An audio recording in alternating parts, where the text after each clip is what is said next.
What's up, everybody? One Fun Guy podcast live in the studio. Today, my guest is Elaine. Elaine, tell us a little about yourself and we'll get into the conversation. Sure. I am Elaine. I am the United States of America's Mrs. Texas 2025, and I am currently Mrs. Texas USA Globe 2027. So I'll be competing next summer for the title of Mrs. USA Globe. I am also a mom of seven, but above all that, I am a storyteller at heart. I love to share my story of overcoming great things to become Mrs. Texas and to do all the things that I do today. So that's just a little bit in a nutshell for you. Well, that's awesome. So, what wanted you to start pageantry in the beginning? Like, where did this come from? Bring us all the way back to the beginning. Yeah. So I was really small and I always wanted to share stories. And I thought, big New York corner office, publishing, all these things. What I didn't realize is the greatest story I would ever share would be my own. And it came through a lot of trauma, a lot of chaos. So I was abused in the church by a youth pastor. My mom walked into the church, confronted them. They said, "We know what happened. We believe she seduced him. He was a grown man. I was a 13-year-old little girl." And I went into just a series of bad choices. I had an 8-year-long battle with bulimia. I became a heroin addict at the very, very end of my drug addiction years. And one day I walked into a church and I was never the same. And so since that moment, I have just wanted to share my story of overcoming and redemption through Christ. And so I tried along for 100 different ways. And one Sure. day I walked into a women's conference and Miss America was speaking, and I definitely didn't feel like I belonged. I felt, I was, Mhm. come from a dark past. I sold vintage furniture. I didn't like do my hair and makeup.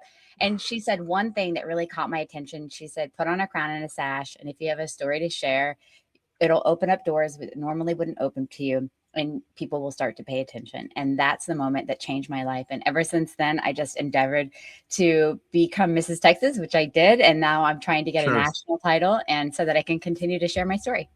Okay, so the Mrs. Texas pageant, obviously you live in Texas then. So, the idea of pageantry, what age was that when you were about like going into that? So I Give her, actually, yeah, and so there's like a small thing that I have to let you know. So there's a lot of different Mrs. Texases. We have to kind of like clarify. So there's Mrs. Texas America, there's Mrs. Texas Globe, there's Mrs. Texas USOA, and so there are a lot of different. If you ever see a pageant girl that has Mrs. Texas across their sash, it's like the little like system that tells you which one okay. she's from. But I actually am 45 right now, and I just started 3 years ago. So I was 42 when I started. So I didn't grow up in the pageant world. I just kind of initiation by fire jumped in and realized, wow, like this is a really beautiful community of a lot of really strong, brave women sharing their stories, whatever they've overcome. Sure. Now, like most girls that would do pageantry, they would assume start at a younger age, right? That it's something they get into. Is that obviously not your course that you took, but what is like the age of the contestants? Are they like Yeah. all So there's very Yeah, so there's a whole plethora of different type of pageants. I mean, okay? I entered my daughter into a pageant recently. They were and they're, 11, 12, 14, but they had babies there. So you can do baby pageantry. The moms are just, Okay. walking down the aisle holding their Right. baby and you're like, "What I don't know what we're judging here." Like, you have an ugly baby. I don't know Right. how that works. But then all the way up until you're 75, you have elite, you have the classic categories that they're competing on a different level, for different reasons. And so then of course you have the one traditional Miss America, Miss USA. You see them on live Sure. stream. They're very popular. The ones that used to be televised. And so those are the Miss categories. And, really, again, some amazing women doing amazing things. I mean, naval officers, bioengineers. I mean, it is Sure. when you start listening to the list of things that Right. they're doing, you be all of a sudden realize, like, I don't think I'm doing much with my life. I need to shore up. Right.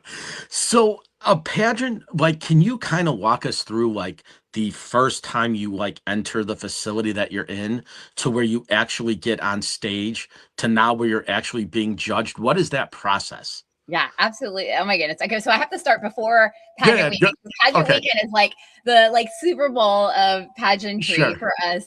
But it starts, on the field in the same way, much like an NFL player does. You have to train. You have to make sure you walk. I know that you think you know how to walk, but no, you Right. don't know how to walk. You have to make sure that your body is in good condition, and you know how to interview without saying and ah and all the weird things that we filler words we say. And so making sure that you're ready for pageant weekend is such a huge portion, and it could take 6 months to a year, if not longer, to finally get to a place where you actually have a chance at winning the title. And so, for me, I go in, I practice interview. You have an interview coach, you have a walking coach. I am actually a new type of coach in the pageant world, because social media and being an influencer is starting to Mhm. be more and more part of pageantry. So that's also an additional coaching you can get to how you're going to post on social media, because if you don't post it online, it didn't happen. So you have to show off your volunteerism and all the things that you do for Okay. your community. And then you have to also post sponsors. So you're doing all these things that you wouldn't know, that takes a lot of time to prepare for the actual weekend. And then you have to pick out your dress. You have to make sure it's hemmed and altered. And then you walk into pageant weekend with your entire wardrobe completely mapped out. And I'm talking about what shoes you're going to wear, what earrings you're going to Mhm. wear. And it's not just, oh, I picked an outfit for the day. You have to pick 5, 6 outfits. I mean, some of these pageants are 11 days long, and they have multiple outfit changes. And so you are really having to think in advance, what are you going to wear? What looks best with you? It's a huge expense, which is why I always preach, getting sponsors, collaborating with the community, so that you can Okay. get some money to help you out, but also to help the community out, to because you're now a mini influencer online, and you're Mhm. able to help people get businesses. And so then you have to make sure that your Botox appointment is scheduled, so that you're not all weird and puffy or have bruises on your face. And so a lot of that comes in before pageant weekend. And so you walk into pageant weekend completely 100% ready to be judged from the moment your foot hits the concrete as you step out of the car. You're wearing your crown and sash. You're wearing your sash at least into the hotel. You check in. There's orientation the first day. Then you have rehearsals, and you're going from hair and makeup starts at 3 a.m. and you're going to midnight doing rehearsals and different Sure. things. And then there is the interview, which is a huge portion of most pageant contests. It's actually not what you see on stage that gets judged the highest. It's the stuff that is behind closed doors. They're asking you, what kind of competitor, what kind of queen are you going to be? Are you willing to fill this role? Because it is a job. It's a Mhm. year-long job where you have to go out in the community and represent that system, and potentially bring more girls into that system. And so then, of course, there's, behind the, rehearsals, and then the next day, and then there's where you're going out for prelims, which means you're going to be judged on stage for your stage performance. So the same judges that judge you in your interview usually are the same judges that are judging your stage performance. And depending on your age, you could be doing swimwear or fitness or fun fashion. And then, of course, everybody loves the gown. So then you have a gown competition. And then at the end of that, the curtains close, and you have no clue if you've made the cut or not. It is not until finals night that you walk on stage and you do your little opening number. You say, "Hi, my name is Elaine Mrs. I'm representing Texas," and then they do cuts. And so you're standing on stage, waiting for your name to be called. And of course, this last pageant, my name was called the very, very last moment, and it's like you're like, "Oh my gosh, did I Right. not make it?" And then there's sometimes your name isn't called, and the curtains close, and you have to go Mhm. back and sit the entire pageant and wait for the crowning moment, when they have all the girls on stage and they start announcing the winners. And then, after that, win or lose, you go eat something really, really, really crappy for you. Right. So, where does it start off at? Is it like the state fair? How does like one go into pageantry? Like, where would they go if they were just a girl that said, "I want it"? You met at a conference. You talked to the person who was part of the Miss USA team. If you hadn't been to that conference and you said, "I want to," where would you have started? Yeah, so there are state fairs, rodeo queens, and there's Watermelon Festival and Gator Fest, and although any kind of small town festival, sometimes they'll have a little local pageant. There are then bigger systems that are statewide, that are national, and so it's just a matter of where you live, what's available. And then there are, if you live in a state that doesn't have a state pageant for something that has a national pageant, A lot of times they'll appoint state title holders. So you'll become Mrs. Texas just by appointment, and then you'll go to the national competition. Just a quick Google search. You're more than welcome to visit me at Pageantpreneur on Instagram, and I can kind of direct you to something in your Okay. area. But it's just a Google search, and that's how I Sure. found it. I started looking for Mrs. Texas pageants. I found the first one, and then once you get into the pageant world, or if you Google on Instagram, you'll find pageants pretty quickly that are in your area, and for any age range. Okay. Now, what would somebody that got into a pageant, never knowing this before, how would they prep? So obviously you said that there's questions that you have to answer. Do you know them in advance? Are you kind of on the whim? And then how would somebody who's never worn a gown or even know how to like access one get one? Mhm, mhm. So no, you don't know the questions beforehand. So you have even you can go to ChatGPT and be like, give me some common pageant questions. One of the biggest pageant questions that we have to answer is why you? Why should we crown you? Why do you want to be the next title? And so that is one of the biggest questions. And then tell me about yourself. Those are probably the two questions you can 100% expect from almost every single judge. Okay. But you do fill out paperwork that asks you a little bit about yourself. And so the judges can review that paperwork and kind of say, oh, I see here that you sell vintage furniture or you did roller derby. Tell me about that. And so you have to have an answer that, you somehow make it so that that situation that you are connected to will prove that you are good to be the next queen. And so that, the prep really, I always say that your first pageant is kind of like that, like first pancake in your pancake thing. When you make Right. pancakes, like it's always a little funky, it's Yeah. always a little burnt. Very, very rarely does a girl go in and win her first pageant. It happens. It happens. It's not impossible. And everybody thinks that they're going to be the exception to the rule. Right. But for the most part, if you can get into a pageant that's a low barrier to entry, low cost, that you don't have to buy, a $5,000 gown, that's maybe a smaller pageant. I think that's probably the best way to dip your toe in because it's just the least risk. And you can just assume that, if I win or lose, I'm going to go have fun. This is going to be me meeting a bunch of girls who are trying to make the world a better place. And I also am trying to make the world a better place. So that's, kind of go to that first pancake method, and you'll always be a winner then. Okay. So would somebody have a disadvantage if they were younger and didn't have any life experiences? Like say they're fresh out of college and they haven't really had a job or they haven't really done anything of that importance. What would an answer be for them? Like how would they, or would they use their degree that they just received as like, Yeah. So no, I think that's great. And I think the one thing the way that I coach my girls is that everybody has a story and everybody has gone through something tragic, whether it be a small tragedy or a large tragedy. And you just spin that story into your pageant platform, which is, the thing you're okay, going to be most passionate about. And so for my pageant platform, it's actually storytelling. So that's why I went into what I do. So I can help women and girls figure out what story they are. So I recently, worked with my clients and that have their parents have gone through a divorce and they kind of felt like they were the odd one out, and okay, navigating that, place in their life is what caused them to realize that there are other people out there that feel like, oh, everybody else's parents are married and my parents are divorced. And so it could be something really small, or it could be somebody that you're connected to. So one of my other clients, she talks about how she gives these like sunshine baskets because she's quite a bit younger girl, sunshine baskets to law enforcement when they are sick or something like that, just reminding them that we really appreciate what you do and we see you. And that came out of hearing her uncle go through some things and realizing, wow, like that's a big deal that they go through such hardships. And then because of what they do, because of the profession they've chosen. And mhm, I just want to make sure to bless them. So it doesn't mean that you have to stay with that platform, as you grow, if something really, develop cancer or something like that, or right. you have something positive happen, you're a cheerleader and you're like, oh, this gave me so much confidence. I want to teach other girls how to be a cheerleader.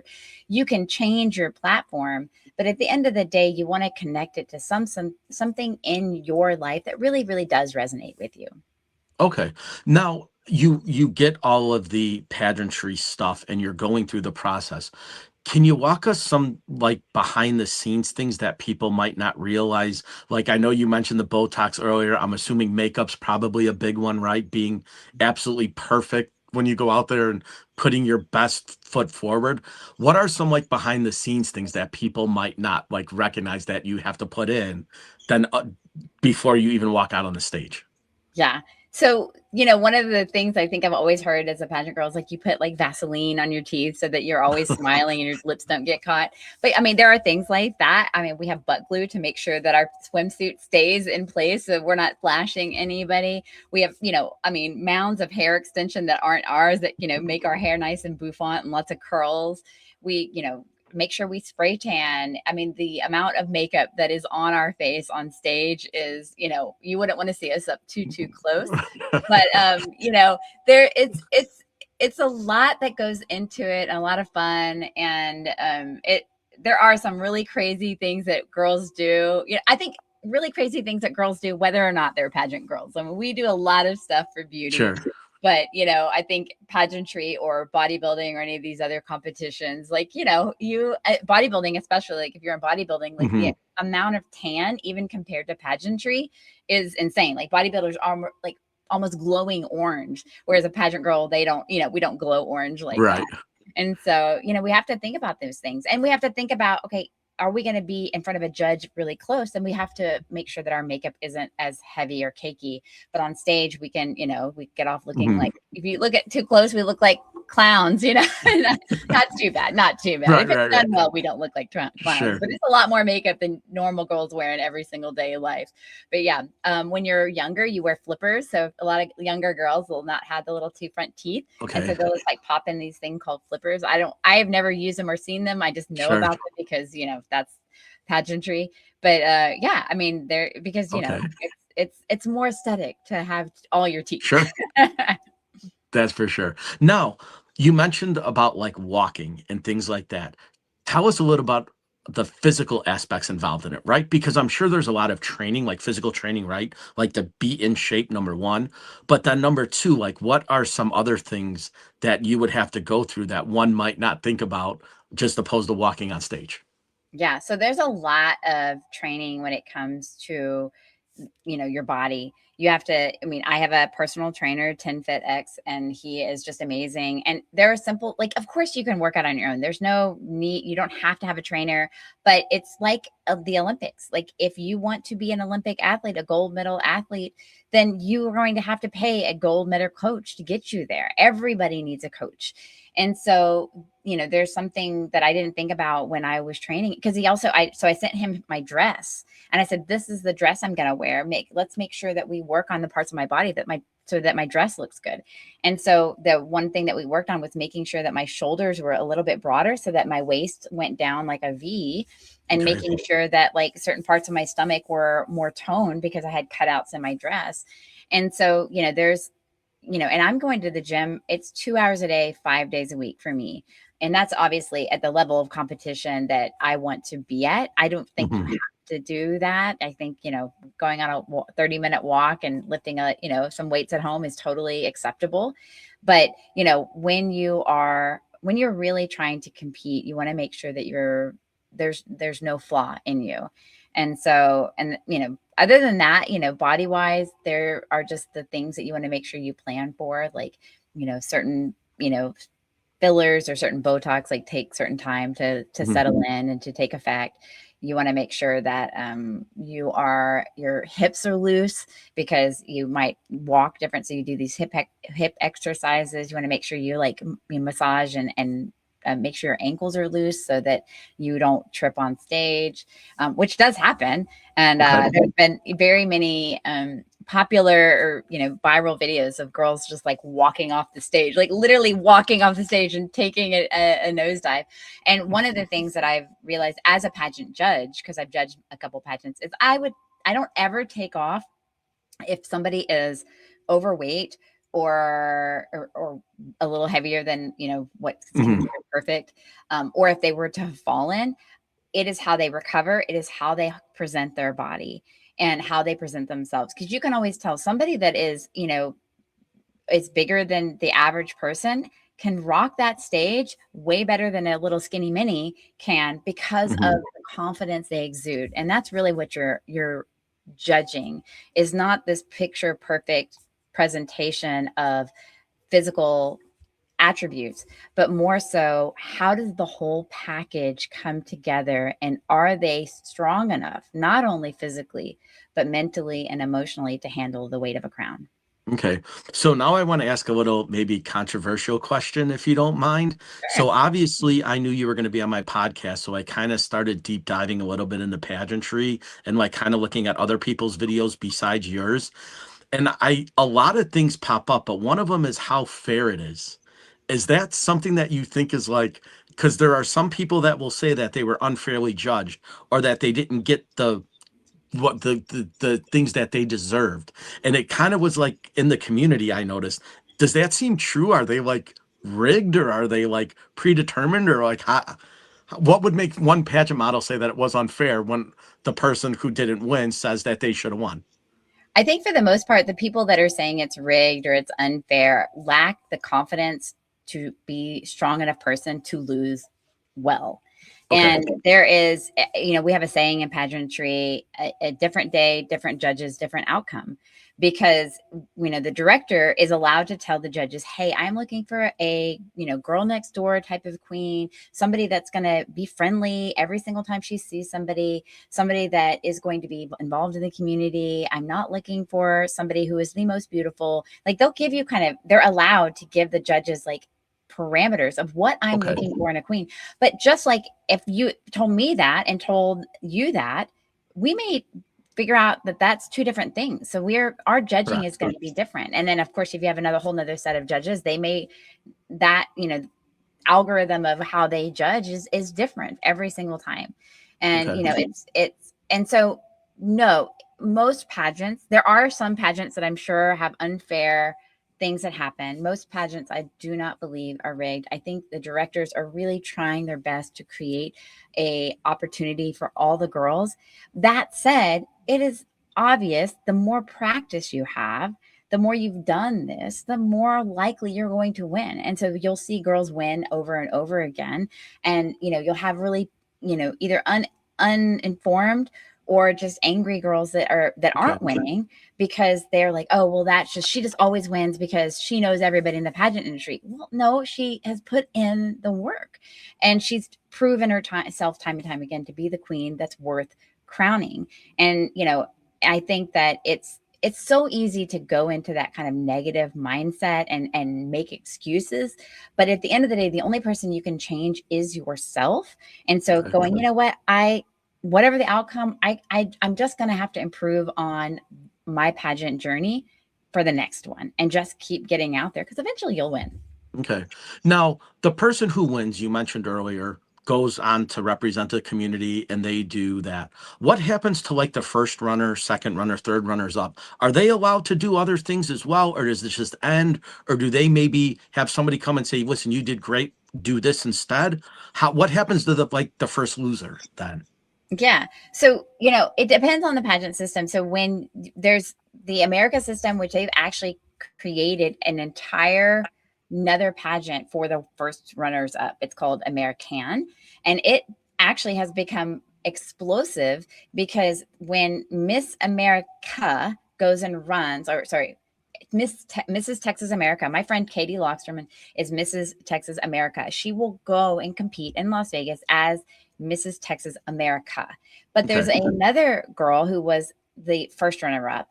They didn't call her the first runner up. They called her Miss American, the Mrs. Texas American. And so she'll go and they'll compete at two different pageants at the same time, or around the same time in the same venue in the same week at two different pageants. So it'll be for Miss America and Miss American. And then the winners of those two pageants, Miss American and Mrs. America, will actually go to Mrs. World and they'll compete against each other. And I'm not really totally positive on like when it's happened, Hmm. but the American can beat the America in that pageant because again, different judges, different outcome, different day. Sure. And so it just depends on what they're looking for at that level. Now, for most pageants, it isn't like that. The first runner up is just the first runner up. Sometimes they'll name her like ambassador or something like that, and she'll be part of the queen, the team of queens. But for the most part, she's just either remains to be her local title if it's Mrs. Austin or Miss Austin or Teen Austin. or she'll just go into another pageant system and compete at a different pageant system. But she can't. She has absolute all right to, if she hasn't won a title, if it was an appointed title, she can continue to stay her local, city title. But if she's won the state title, she still has obligations to her state, even if she goes on to nationals and loses nationals. Okay. So I guess a kind of follow up to that would be then, if you are in a pageant and you happen to go and say you're the first runner up as Miss American, and then you beat the Miss America, then what happens to her then? She's still Miss America. Okay. So yeah, she still saves Mrs. America. She gets to serve America, and the other one would go on and be Mrs. Globe. And I'm not really sure. It just depends on the thing, each pageant. If the first runner up of what the other one becomes now Miss American. I'm not really sure about the rules. It really just depends on per pageant, or if she holds both titles, Mrs. Globe and Mrs. American. I'm not really sure how that works. Now, what is the percentage, if you could guesstimate, what the fallout would be from somebody who does their first pageant and says, well, I didn't win and I'm not going to win, versus somebody who's truly determined and says, well, I lost my first one, but I'm going to do better at the next one. And then I'm going to keep going. Is that like a small percentage of people that keep moving forward, or is it the dropout rate pretty large in that pool?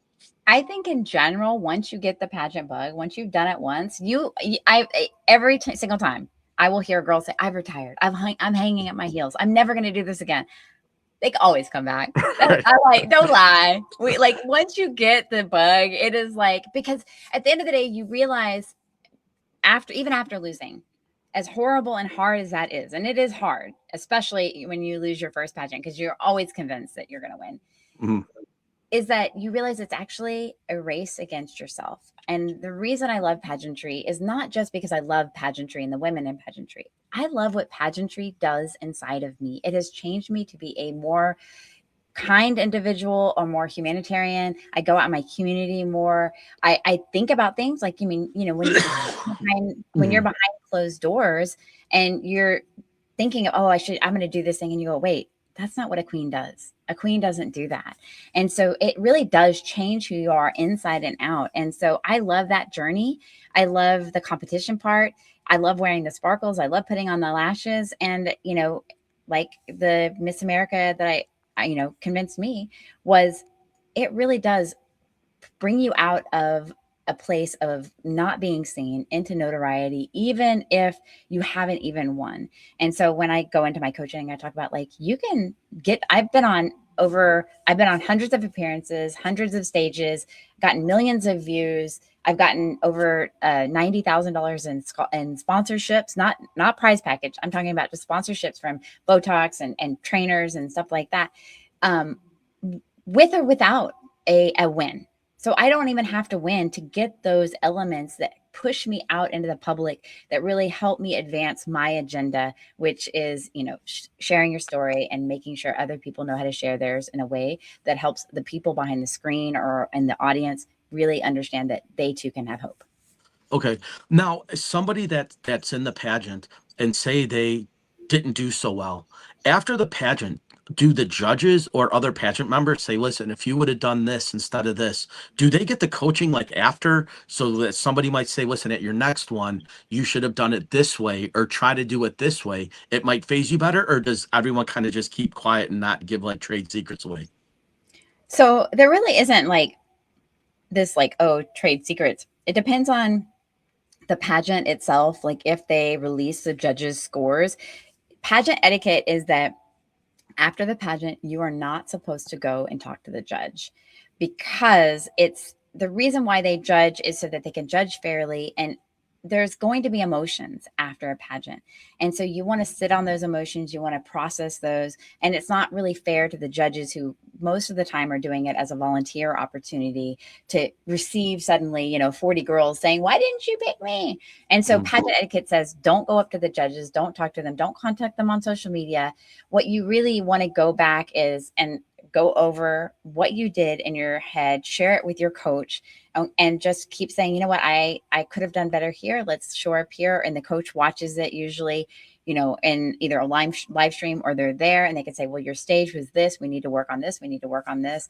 And just keep getting coaching. And the score will take care of itself. And Okay. so there isn't really trade secrets in the fact that it just is being the best version of yourself and not making excuses for when you fall short. Okay. Now you mentioned sponsorships, and I know you said the Botox. What are some other things that like are involved in like pageantry? I assume there was be some dress stuff, right? What are there any other cool stuff? Like, are you able to like get travel packages? Are you able to get like your hotels taken care of? Like, what are some like maybe sponsorships that people wouldn't recognize? Yeah. So really anything is, I mean, the sky's the limit. Anything could be a sponsorship if you know how to, what I always say, share your story. Because at the end of the day, the people that have companies actually have values outside of just making money. They want to support, making sure that women aren't experiencing domestic violence. And so if your story has domestic violence roots, then you want to share that part of it. I know, like right now, my sponsor is a Mary Kay representative, and she gave me over $1,000 worth of makeup so that I could do my makeup Mhm. at pageant. And her story is, she has a story of domestic violence, and her connection with Mary Kay is that that's something that they do. They help fund domestic violence shelters. And so getting a sponsor as a domestic violence survivor with Mary Kay that could be the bridge. So, Sure. and there's tons of other ways to get sponsorships that are outside of just connecting your platform. It could be just who you know. Pageant girls use a lot of different products. We use skincare, we use hair, our hair needs to be dyed. I have a hair sponsor who does my hair every single time. There's Okay. hair and makeup artists, there's shoes, there's gowns, there's interview outfits, there's rehearsal outfits. I mean, you name it. Anything that we Right. put on our body can be sponsored. Anything we use, you can, I mean, there's depending on the level of pageantry you're at and how much influence you have. I mean, you can get a car lease, you can get your hotels paid for. It's just like an influencer or somebody that does Mhm. UGC work. It's very similar. The sky's the limit. Whatever you want. I'm trying to work a sponsorship deal with Ghost Energy Drink. Sure. I keep tagging them, keep DMing them, and if they can say no for 2 years, and then Yeah. sometimes because I had a Hotworks was my sponsor for a while, and I just kept DMing them for 2 years, and finally they said yes. And so it's just I have memberships at gyms. I have Okay. I'm going to a conference. It's a very very big deal in my niche. And I got a free entry to that conference because I pitched myself as somebody that was going to come and put swag bags in all the chairs and help them Okay. organize and run errands for them. And so you just have to go at it as a servant and say, how can I serve you? Because the goal of a small business is to get more clients. So how can I serve Mhm. you? And a lot of that is in my training, knowing how to do social media appropriately. Okay. Is there anything you can accept? Is there like rules or guidelines of things that like are like off limits? So in certain pageant systems, they have contracts, and usually on the local level, you don't really aren't really adhering to a contract for the most part. Um, I mean, you there, but it's a lot more like lenient when you win a title. Yes. So some pageants don't allow you to drink alcohol. You can't post your alcohol. You can't go out with a martini with your husband and Mhm. put that online. You can't have scandalous photos. Most pageants are, if you have an OnlyFans or you've showed up in nude magazines, like that is a place where they just say, so sorry, you cannot have a title with us. And so, that's something that is pretty much all across the board that I've noticed. I don't know if that will lift in the future, but for right now, that's been in place. But it just depends on the pageant. And so just in general, I would always kind of defer to common wisdom and like, what would you see, Princess Diana or, Queen Elizabeth do? If you wouldn't see an actual royal person do it, I would say maybe not do it. Okay. Is there stuff in somebody's past? I know you mentioned like OnlyFans or like doing like, can they fix that? Like, is that just a rule that like if you made a mistake 20 years ago and you posed nude or you did something, can it obviously will come back to haunt you in that regard? But can you be honest about it and say, listen, I did this, it was a mistake, but I'm moving on? Or is it like, since you did it, now it's over? So, I mean, again, it's a pageant by pageant basis. It always is better to be honest and be like, hey, because there's a lot of, OnlyFans that decided, you know what, this is not the life I want to have anymore. And they want to pursue something else. And so I think just being honest with the director and being like, this is a part of my life. Can I run? And they may or may not decide to let you to run. If you win, will someone bring it up and use it against you? Maybe. You got a lot of bitter people out there. And will it be controversial? Maybe. But if, those are just the consequences of people's actions. And honestly, I always think if something really awful that you did happened and it becomes exposed, lean into it, make it part of your story. Yeah, I was that person. I'm not anymore. And so but it does depend on each director themselves, and, and not just the local director. It then has to have trickle up to the national director or the global director. Sure.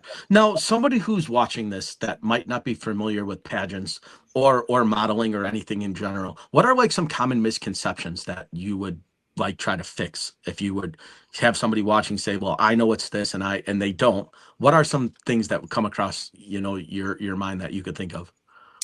I think, common misconceptions are obvious. They're vapid, they're vain, they are stupid, things that you would think like a dumb blonde, and when you think about Miss Congeniality, I mean, you really do. At the very beginning, she goes in with like absolute, all the stereotypes. She's like, I don't fit in. These are not my people. And at the end, Sandra Bullock is crying and she's like, it is so beautiful. I do want world peace. And it's, once you get in, you realize like, these are not nobodies. Like, these are CEOs of major corporations. These are people that have flown all over the world to give, masterclass talks to thousands of people. Some of them have millions of followers on social media that are doing amazing things. I know Ballerina Farms is one of them. She has millions of followers on YouTube, TikTok, and Instagram. And she talks about her, she has like 9 kids now, and she makes homemade bread. And she is somebody that loves her children and used to be a ballerina in what's the Juilliard. And so it's like, these are not people to think lowly of. They really are beautiful women with really strong ethics and morals and stories that really have come sometimes from the really, really dark places. And, I wouldn't discount them for anything in the world. And I really do. I think Miss Congeniality probably is like quintessential, stereotype to realization. Awesome. Now you started the pageantry and now you're coaching and you're kind of building a brand and a business around that. Is that encouraged in the community? Is that like kind of accepted now? Or is that just something that, like you said, there's not a lot of space and I could help these girls? Or is that something that's been going on that you actually now are moving forward doing that and posting for that? Is that something that's a new thing to you, or is it something you've always So I think that, wanted to? sorry, you're kind of breaking up there. Yeah. Okay. Oh. Yeah. So I think a lot of women that get into pageantry realize how much they love it. And it has its own like drop off rate, right? Like one pageant queen decides to start coaching and she, it's just like any business. It's hard to make money. It's hard to get clients. And so she drops out and a new one replaces her. And then there's ones that have been doing it 20, 30 years that have developed teams and systems around it. And, people are born and die all the time. So, that's kind of that thing, not necessarily encouraged or discouraged. The place that I've stepped into is a new area, just because pageantry traditionally hasn't included social media as part of the judging. And it is starting to be part of the judging because pageantry is, it's that place where, used to be Miss Universe or Miss America was televised, and it's harder and harder to get, the market saturation on everything is, trying to break through the noise. And so they're having to turn to social media just like every other business and make sure that they're recruiting girls. They're getting people on their live stream to pay for their live stream. They're getting sponsors to say, hey, look at this pageant. They're actually doing stuff that's worthwhile, and I'm going to come sponsor you so that their prize package can be bigger. And so they need a queen that is going to know how to talk to sponsors, know how to represent sponsors, know how to post to social media in a way that gets other pageant girls interested in pageantry, and then also just grow their own story and their influence. Because, like Halle Berry was one, a pageant queen, and now she's a great actress. And it's like that right there, those stories of excellence and those stories of rising from the ashes really are something that makes someone go, huh, if Halle Berry or whoever else got her start in pageantry, maybe I'll start there too. And I always say it's the best thing you can do for your business or anything. It just increases your visibility like nothing else. John C. Maxwell says, get yourself out of the people pile. And I always tell my girls, nothing gets yourself out of the people pile faster than a crown and a sash. Right. Now, when you enter these competitions, yourself or anybody else, and you have this kind of, ideology that you're going to win, right? That's the mindset that you have, and you do win. Now, is your calendar booked? Like you said, you're going through 2027. Does that prepare now going into like mid 27, then going to 28? Like now, are you kind of pageant booked through the rest of like until you decide you don't want to do it anymore? So pageantry is kind of different than it used to be. A long time ago, Miss America, Miss Universe, those are probably the bigger organizations. Miss USA is a Miss Universe organization. You were kind of more a celebrity. And so you got handed events, you got handed a car and an apartment in New York. Nowadays, pageant girls have to create their own schedule and their agenda. And that's another thing I talk about is like how to get on podcasts, how to get on stages, how to make yourself indispensable to the community so you're constantly asked to events. And there are so many events with so many people that need some sort of notoriety or differentiator in their event. And so what's more differentiating than having a pageant queen? And that's how I pitched myself to this conference. I was like, you're coming to Dallas, and your people are flying in from all over the country, all over the world. Who doesn't want to take a picture with Mrs. Texas?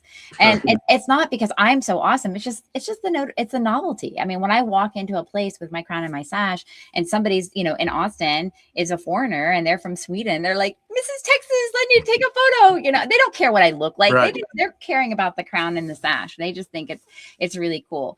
And so you have to make your own schedule. And yes, there are things that you're supposed to do. You're supposed to go back and crown your successor. And they have different rules. Like you're supposed to post once a week to social media for the most part. Twice a month, you need to have an event. So that means you need to go volunteer or do something in the community or, show up somehow and say, I'm actually actively trying to use this crown.